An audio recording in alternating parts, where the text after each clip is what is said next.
ученици. Можеш ли да направиш едно обобщение, което да не се отнася само за него, защото знам, че имаш и други дечица, които също ги мъчиш по конкурси и също ги мотивираш да ходят по конкурси. Какво е твоето отношение към конкурсите? По какъв начин мотивираш твоите ученици за тези конкурси? Полезни ли са тези за децата? Държиш ли да бъдат на конкурси? Твоето, какво смисъла на тези конкурси и защо ти го правиш това?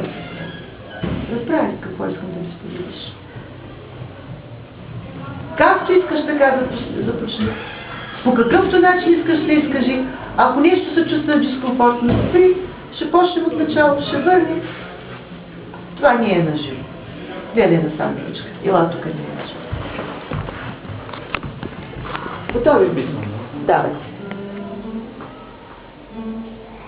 Значи, за мен няма нищо случайно в този живот. Макар, че ние се срещаме с моите ученици, наистина с пръв поглед случайно.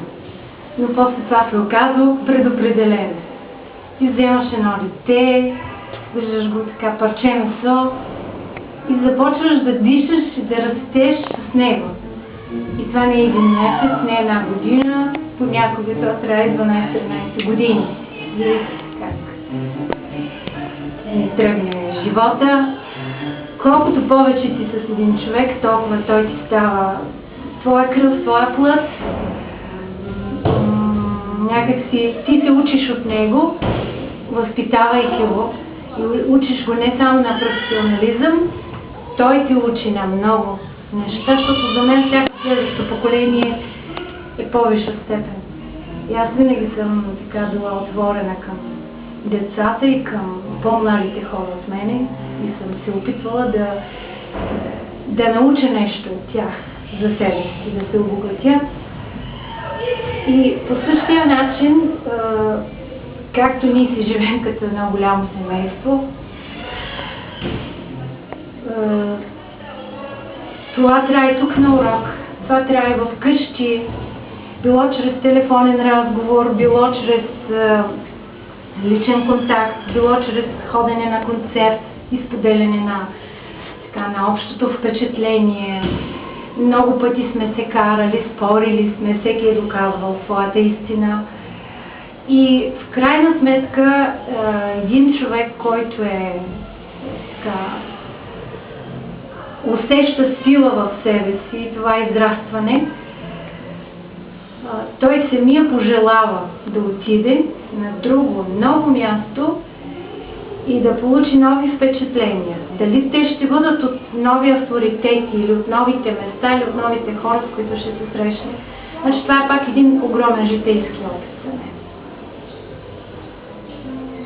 Така че конкурсът за някои хора е неизменна част от тяхното възпитание, от тяхното обучение по специално пиано.